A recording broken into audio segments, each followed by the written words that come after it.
आज की स्टोरी हमारी है कि सही समय का इंतजार। बुद्ध स्टोरी है।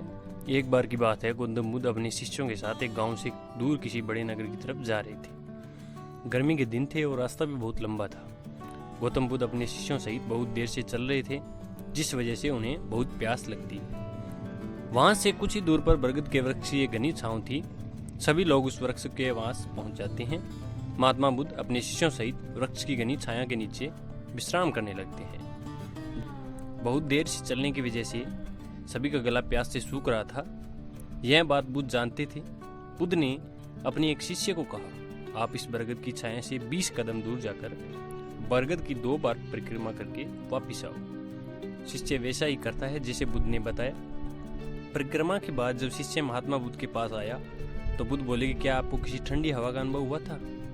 शिष्य बोला, हाँ महात्मा बुद्ध, उस उत्तर दिशा की तरफ मुझे कुछ ठंडी हवा का अनुभव हुआ था। शिष्य की यह बात सुन महात्मा बुद्ध शिष्य से तुरंत बोले, उसी दिशा में चले जाओ, जरूर वहां कुछ ही दूर पर एक तालाब अवश्य मिलेगा। उस तालाब से सबके लिए पानी ले आओ। शिष्य उसी दिशा में जब कुछ दूर जाता है तो वहां सच में एक तालाब होता है। तालाब देख शिष्य बहुत प्रसन्न होता है और तालाब के निकट जाकर यही तालाब से पानी भरने वाला होता है। तभी शिष्य की नजर वहां दूर तालाब में कपड़े धो रही कुछ स्त्रियों पर जाती है।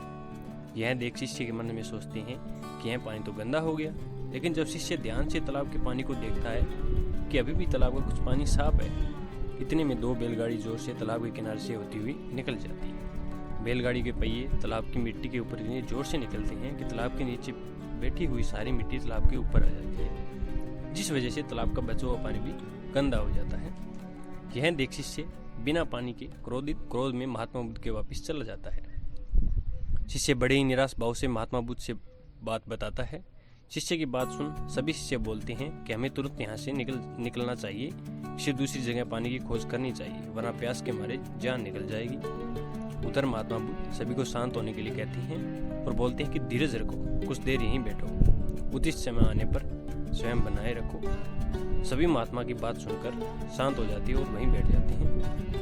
कुछ समय बीत जाने के बाद महात्मा बुद्ध फिर से अपने शिष्य को इसी तालाब से पानी लाने के लिए कहते हैं। शिष्य बिना कोई सवाल किए उसी तालाब से पानी लेने के लिए फिर से चला जाता है। तालाब की हालत देख शिष्य को यकीन नहीं होता, तालाब का पूरा पानी साफ हो जाता है। यह देख शिष्य बहुत खुश होता है और पानी भरकर महात्मा बुद्ध के पास जाता है। सभी पानी पीकर अपनी प्यास बुझाते हैं। लेकिन अभी सबके मन में यह सवाल था कि आखिर यह चमत्कार हुआ कैसे? तालाब का पानी सब तो गंदा था। उन लोगों की जरूर बुद्ध की शक्ति है। इनमें से एक शिष्य ने सवाल महात्मा बुद्ध से पूछ ही लिया कि यह चमत्कार आपने किया कैसे? शिष्य का जवाब देते हुए महात्मा बुद्ध बोले कि यह कोई चमत्कार नहीं है, यह आपके सब्र का फल है। यह फल आपके सब्र बनाए रखने हेतु उचित समय के इंतजार का है। जितनी देर हम सब लोगों को सब्र किया, उतनी देर तक तालाब के पानी के ऊपर तैरे सभी गंदे तौर मिट्टी के तालाब के पानी के नीचे बैठ रहे थे।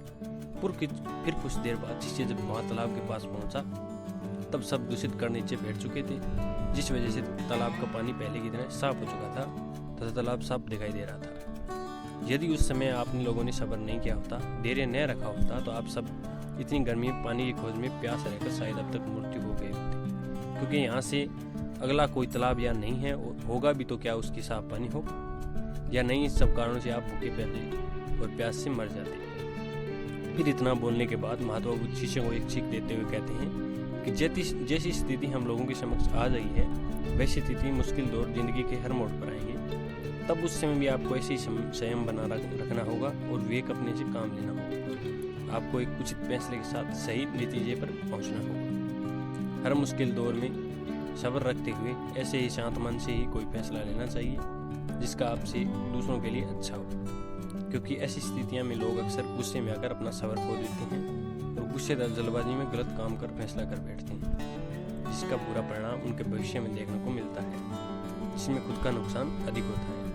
कुछ परिस्थितियां जीवन में ऐसी होती है जहां हमें सब्र बनाए रखनी होती है, उचित समय का इंतजार करना होता है, लेकिन लोग अक्सर यहीं पर अपना सब्र खो देते हैं और उचित समय आने का इंतजार नहीं करते हैं, जिस वजह से उनके आगे चलकर दुख और मुश्किल का सामना करना पड़ता है।